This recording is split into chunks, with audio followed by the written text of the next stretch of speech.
Beautiful life.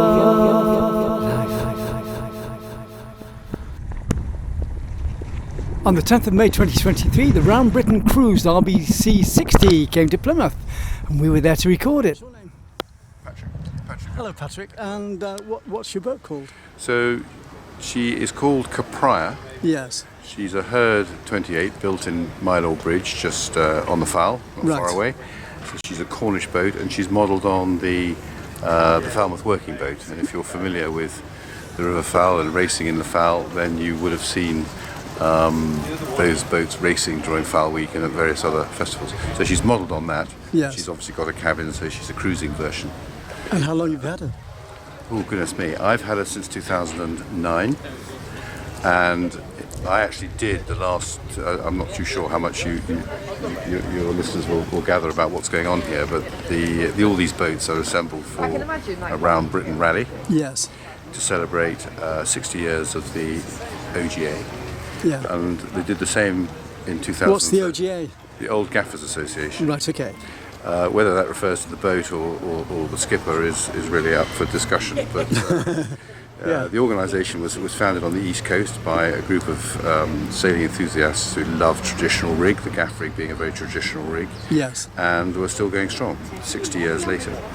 But they did this similar event in 2013, which I took part in. Unfortunately, I can't do it this year because of other commitments. But I thought I'd come and join them for this gathering here in Sutton Harbour. So this is more or less the start of the race. Well, they started in Ramsgate actually, yes. On the east coast, and then they picked up a few more boats in the Solent. Yes. And last weekend they had a gathering there and a bit of a party there, and then obviously Plymouth now, and then on the round. What we've done is the way that the Old Gaffers Association, the OGA is known as, is organised is that each area around our coast is covered. So there are about 10 areas, and the idea being that each area will host a party, in inverted commas, or parties, which is what this. There's two parties in Plymouth, isn't there? There's one in the box, and then one at the Royal Corinthian as well, and then one tonight. The South West Gaffers have got a double celebration because they're celebrating their own anniversary as well as the OGA's 60th. So it's 50 years for the South West Gaffers and 60 years for the national, the OGA. And what were gaffers designed for? Well, they were working boats. I mean, I suppose the rig has evolved over years, hasn't it? And originally there was the lug sail, which again is very much a West Country sort of, the Loo lugger being a famous design. And then it progressed on to gaff rig because it was seen to be more efficient. But they weren't really used for leisure purposes. It was working boats. They were fishing. They were moving stuff between bigger ships and the shore. There were pilots. The sailing boats of that age were working boats, and the leisure activity came later. And then the gaff evolved into the Bermudan rig, the rig that we see most often now in modern boats. This is a four-cornered sail. Yes. As you may or may not know, and very distinctive because of the wooden spar. Not so obvious on my boat, but on the ones that haven't got sail covers on, there's a wooden spar which raises up to create that sort of fourth edge of a sail. And how old is your boat? She's not very old, really. I'm slightly embarrassed. She was built in 2000. Oh, crumbs. But built very much. A replica. On old lines, exactly. And there's quite a few modern gaffers here, as well as boats. There's a boat coming in later on, which is well over 100 years old. Yeah. And I think that's the beauty of our organisation, is we welcome people who have got small boats, big boats, boats that are hundreds of years old, or boats that were built 2 or 3 years ago on the old lines. And I think there's been a bit of a resurgence. I mean, you can see this well, how do you pronounce it? It's a Dutch boat. Yeah. As it is. This is an old. No, this one's 100 years old. You wouldn't think so, would you? It is indeed. Which one? That's a lifeboat. It's an old called Hilda. Yeah. And you can see there the nearest one, the green hulled one. Yeah. She's a relatively modern gaffer as well. But then the one right on the inside, the blue one, is wooden and much older. Yeah. So yes, it's all shapes and sizes. The great thing is you never see two gaffers the same. They're all different. They've all got they've been built specifically. And then they get the characters of the skippers as well. Indeed. So my boat was built for a Frenchman. Right, okay. Originally in 2000. And its first home port was Saint-Malo. Right, okay. In Brittany. And there are still some evidence of that on board. Yeah. Some red wine.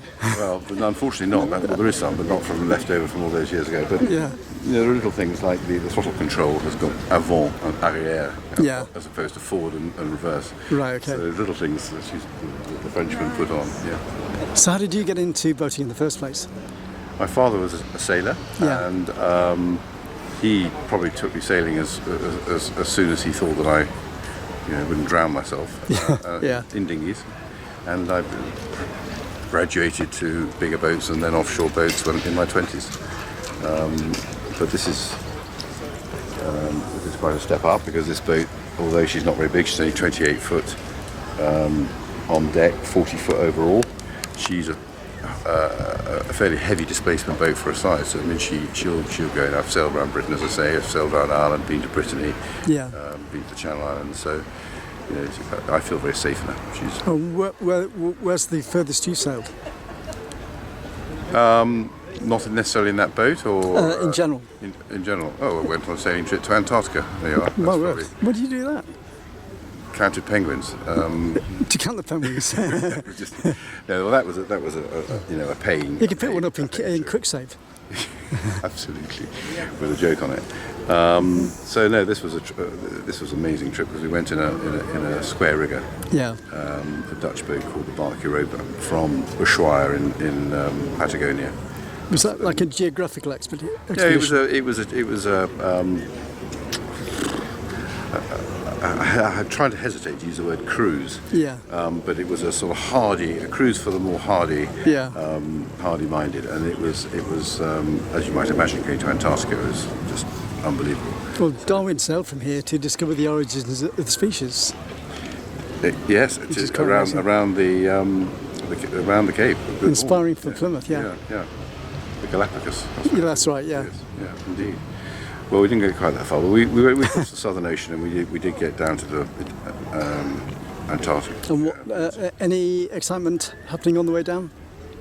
No, I suppose not really. Everything went well. Very competent crew, big, tough, steel-hulled vessel. We had some quite strong winds. It was the first time I've been in a force 10 gale. Crumbs. So that was rock and roll. Interesting. There wasn't a queue at meal times. Special thanks to BBC Radio Cornwall, Plymouth Gin, Sutton Harbour Holdings, Jonathan Brice, the Plymouth organiser, and everyone involved in the Round Britain Cruise RBC 60 2023. 30 years of culture and the arts as a free service on Love Summertime TV. Don't forget to friend and share my videos, subscribe to my channel, and support me through PayPal at tcsphoto1@gmail.com. Thanks for watching the video. Free.